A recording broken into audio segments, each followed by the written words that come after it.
আসসালামু আলাইকুম। জার্মানিতে দ্বিতীয় বিশ্বযুদ্ধের সময় যেই সিটিগুলো সবচেয়ে বেশি ক্ষতিগ্রস্ত হয়েছে তার মধ্যে অন্যতম আমি একটা সিটিতে চলে এসেছি, যে সিটিটার নাম হলো ড্রেসডেন। এবং এখানে আসলে এতটাই ক্ষতি হয়েছে যে পুরা শহরটাকে আসলে নতুন করে তৈরি করতে হয়েছে। এবং সবচেয়ে মজার ব্যাপার হলো, তারা যখন নতুন করে তৈরি করেছে তখন সেই আগের মতো করেই আসলে তৈরি করার চেষ্টা করেছে, যদিও আসলে সম্পূর্ণ আগের মতো তৈরি করা যায়নি, নতুনত্ব ছাপ তো থাকবেই। এবং এই শহরের আরেকটা ইম্পর্টেন্ট জিনিস হলো, এই শহরটা চেক রিপাবলিক যেই দেশটা আছে, সেই চেক রিপাবলিক দেশের যে রাজধানী, সেই রাজধানীর একেবারে কাছাকাছি, মানে একেবারে বলা চলে নেইবারিং একটা সিটি। তো এই সিটিতে আসলে খুব বেশি মানুষ থাকে ব্যাপারটা এরকম না, থাকে হলো 5 লাখের বেশি, মোটামুটি 5.5 লাখের বেশি। তো বুঝতেই পারছেন, কবলেন যদি হয় 1,20,000 মানুষ, আমি চলে এসেছি ড্রেসডেনের 5 লাখের বেশি মানুষের এরিয়াতে, তাহলে একটু বড়ই হবে। যাই হোক, আমি আসলে একটু আগে মোটামুটি একেবারে শার্প 10 ঘন্টার জার্নি করে মোটামুটি ড্রেসডেনে পৌঁছেছি লোকাল বাসে। আসলে আমি লোকাল বাস না, লোকাল ট্রেনে করে আসলে আমি ড্রেসডেনে চলে এসেছি। মোটামুটি আমাকে 4টা ট্রেন পাল্টাতে হয়েছে। তো আমি এখন ডিরেক্ট হোস্টেলে চলে যাব, যেই হোস্টেলটাতে উঠবো, কারণ এইখানে আসলে ডে ট্যুর বা একদিনে ঘোরা সম্ভব না, এখানে থেকে আসলে ঘুরতে হবে। তো আগামী কিছু ব্লগে নতুন কিছু সিটি, নতুন কোথাও জায়গায় যাব, আমার সাথেই থাকবেন, আপনারা দেখতে থাকবেন।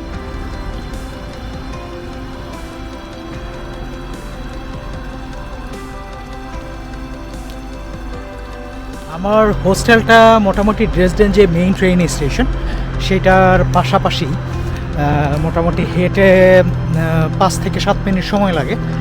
তো একেবারে মেইন রোডের পাশেই সেটা হলো, এই হোস্টেলটার নাম হলো A&O বানফ হোস্টেল আর কি।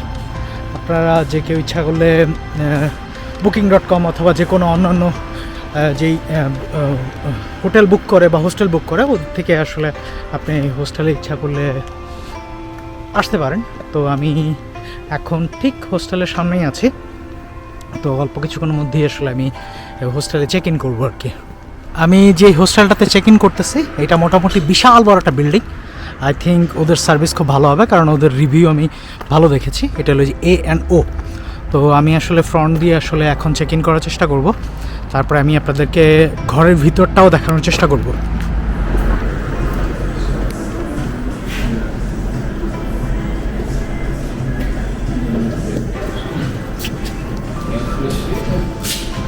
Hallo, mein Name ist Luther Rahman, hier ist meine Küche. আমি মোটামুটি চেক ইন করে ফেলছি, আমার নাম্বার হলো 003। তো ঠিক এই যে আমার এই রুমটাতে আসলে আমি থাকবো, এই যে 003।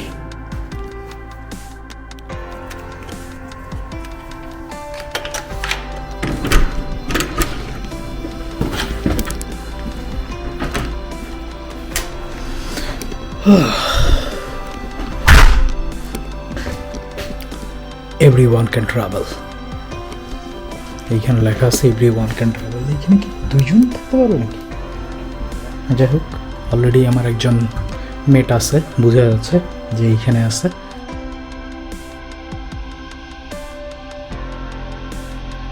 তো আমি আসলে যে হোস্টেলটাতে উঠছি, এইখানে আসলে দুইটা বেড আছে। এইখানে আসলে 2টা বেড আছে, এবং এইখানে মোটামুটি লকার করা একটা মোটামুটি বক্স আছে, এখানে মোটামুটি সবার জিনিসপত্র রাখা যাবে।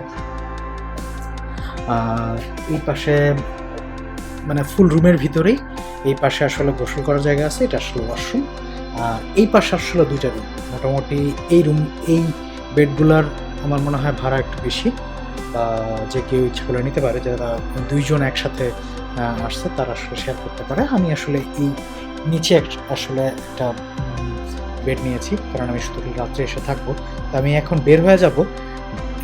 এখন বের হয়ে আসলে আমি ফুল ড্রেসডেন সিটিটা ঘোরার চেষ্টা করবো, যতটুকু ঘুরতে পারি আর কি। এখন 6টা 12 বাজে, সো জার্মানির তুলনায় এখনও অনেক দিন আছে আর কি। আমি এখন আসলে স্ট্রাসেবানের জন্য অপেক্ষা করতেছি। তো কিছুক্ষণের মধ্যে স্ট্রাসেবান চলে আসবে, ওইটাতে করে আসলে ড্রেসডেনের থিয়েটার প্লাস খুব বেশি বিখ্যাত। তো ওইখানে যাব, তারপর আসলে ফুল সিটিটা ঘুরতে চেষ্টা করব। প্রথমে আমি থিয়েটার প্লাস দিয়ে শুরু করছি, তারপর আরও কিছু জায়গা আছে যেটা আমার লিস্টে আছে, মোটামুটি এক এক করে সব কিছু ঘুরবো। সো অল্প কিছুক্ষণের মধ্যেই আসলে আমার স্ট্রাসেবান চলে আসবে। তো এটা একেবারে মোটামুটি যদি ড্রেসডেন বলি তাহলে খুবই সুন্দর এবং মোটামুটি ছিমছাম এবং সব কিছুই অনেক সুন্দর। খুব ইজিলি বোঝা যাচ্ছে মোটামুটি ড্রেসডেন স্ট্রাসেবান খুব বেশি আসলে পপুলার, একেবারে ফুল প্যাকড হয়ে থাকে। তো আমি হয়তো আর 2-3টে স্টপেজ পরেই আসলে থিয়েটার প্লাস সিনেমা যাব, কিন্তু এর মাঝখানেই আসলে আমার কাছে মনে হচ্ছে একেবারে বাংলাদেশে চলে আসছে, গায়ের সাথে গা লাগায় মোটামুটি সবাই বসতেছে, দাঁড়াচ্ছে। এবং সবচেয়ে মজার ব্যাপার হলো এখানে অনেকেই আসলে ভিতরে মাস্ক পরতেছে না। এবং আমি যে এই যে কবলেন্স থেকে মোটামুটি ড্রেসডেন পর্যন্ত আসছি, 2-3টে ট্রেনে আমি আসলে পুরোটাই মাস্ক পরি না, আর কি কিছু বলবো। আমি আসলে ড্রেসডেনও আসলাম, ড্রেসডেনে মোটামুটি হেভি একটা ফেস্টিভ্যাল শুরু হয়েছে এবং এলভ যে নদী, সেই নদীর পাড়টায় মোটামুটি অনেক মানুষ এখানে আসলে জড়ো হয়েছে। কবলেন্সে যেরকম মোটামুটি একটা ফেস্টিভ হয়েছিল, সেরকম একটা ফেস্টিভ আসলে ড্রেসডেনও হচ্ছে। তো এই সামার টাইমে বিভিন্ন ধরনের ফেস্টিভ্যাল হয়। আমি আসলে এই ফেস্টিভ্যালের কারণে মোটামুটি আমার ফোনে ঠিকমতো সার্চ করতে পারছি না, এবং ফোনে যদি সার্চ করতে না পারি তাহলে আমি আসলে জানবো না আসলে কোনটা কোন জায়গা এবং কোনটা কোন জায়গায় অবস্থিত। কারণ হলো জার্মানিতে এটা খুব বেশি কমন, মানে একটা জায়গায় যদি গ্যাদারিং বেশি হয় নেটওয়ার্ক খুব বেশি ডাউন হয়ে যায়। আমার মোবাইলে ইন্টারনেট নাই বললেই চলে আর কি। এইখানের যে শিল্পকলা একাডেমি, মোটামুটি বিভিন্ন ধরনের স্কাল্পচার টাল্পচার দেখা যায়, কিন্তু শর্ত হলো যে কোনো প্রকার ব্যাকট্যাগ নিয়ে ঢোকা যাবে না। তো আসলে আমি এইখানে আসলে সময় সেভাবে নষ্ট করতে চাচ্ছি না, সেই জন্য আসলে স্কাল্পচারগুলো দেখার জন্য আসলে আমি ভিতরে ঢুকবো না, কিন্তু ঢুকতে পারলে আমার ভালো লাগতো আর কি। আমি আসলে ড্রেসডেনের কুস্ট হালের ভিতরে ঢুকছিলাম। এখানে মাইকেল অ্যাঞ্জেলোর একটা মূর্তি আছে, যদিও আসলে ভিতরে ভিডিও করা যায় না, সেই জন্য আসলে ভিডিও করতে পারিনি। তো আমি এখন টেরাসের এদিক দিয়ে মোটামুটি ইয়াতে চলে যাব, যেটা হলো থিয়েটার প্লাস এবং মোটামুটি অপেরা হাউস, ওইদিকে যাব। তো এইটা টেরাস হওয়ার পিছনে একটা কারণ হলো এটা মোটামুটি এইখান থেকে নিচের একটা অংশ দেখা যায়, সেই জন্য আসলে এটা আই থিঙ্ক এটা হলো টেরাস। টেরাস থেকে মোটামুটি অনেক সুন্দর সুন্দর জিনিস দেখা যায়, কিছু বড় বড় সুন্দর সুন্দর স্কাল্পচারও দেখা যায়। যেমন ইচ্ছে করলে আপনি যেটা হলো শিল্পকলা একাডেমি, মানে কুস্ট হালেতে ঢুকে মোটামুটি বিভিন্ন ধরনের শিল্প দেখতে পারবেন, স্কাল্পচার দেখতে পারবেন। তো একবারে টেরাসে যখন উঠবেন তখনই মোটামুটি এরকম ডটেড কিছু মানুষ দেখা যাবে এবং চিতাবাঘ দেখা যাবে। যেমন এইখানে দেখেন মোটামুটি মেটালটাকে মোটামুটি ছিদ্র ছিদ্র করে এইখানে করা হয়েছে।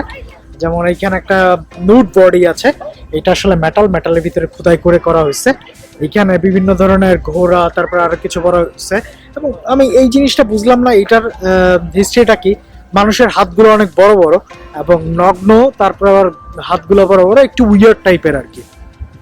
যাই হোক,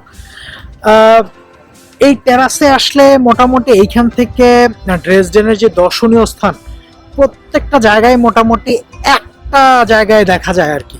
মানে আপনি এক চোখের ভিতরে মোটামুটি ফুলটা দেখে ফেলতে পারবেন। আমি আপনাদের একটু দেখাই, সেটা হলো যে যেখানে যাচ্ছি এটা আসলে এলভ নদী, এবং আমি আপনাদের আগেই বলছি মোটামুটি ফেস্টিভ চলতেছে। দেখেন ফেস্টিভে কত মানুষ, ওই যে দেখেন এখানে ট্রাক্টর দিয়ে মোটামুটি ধোঁয়া তুলতেছে। এইটার কাহিনীটা আমি জানি না, কিন্তু আমি যতটুকু জানি যে এটা আসলে সামার যখন হয় তখন এই ধরনের প্রোগ্রাম করা হয়, যেটা আসলে আমার কবলেঞ্জ করা হয়েছে কিছুদিন আগে। যেমন এইটা আসলে একটা ক্যাসেল, তারপরে মোটামুটি এটা তো এলব নদী, এটা আগেই বলেছি। রাইন এবং মজেল নদীর পরে এবং হান নদীর পরে মোটামুটি আমি আরেকটা হান এবং মেইন নদীর পরে মোটামুটি আরেকটা নদী আপনাদেরকে দেখাতে পারলাম। তো এইখান থেকেও মোটামুটি এই জায়গাগুলো যদি দেখতেছেন, এই জায়গাগুলো সবগুলো আসলে মোটামুটি পর্যটকদের জন্য খুব আতুর ঘর আর কি। এটা আসলে টেরাস থেকে আপনি সুন্দর একটা ভিউ দেখতে পারবেন।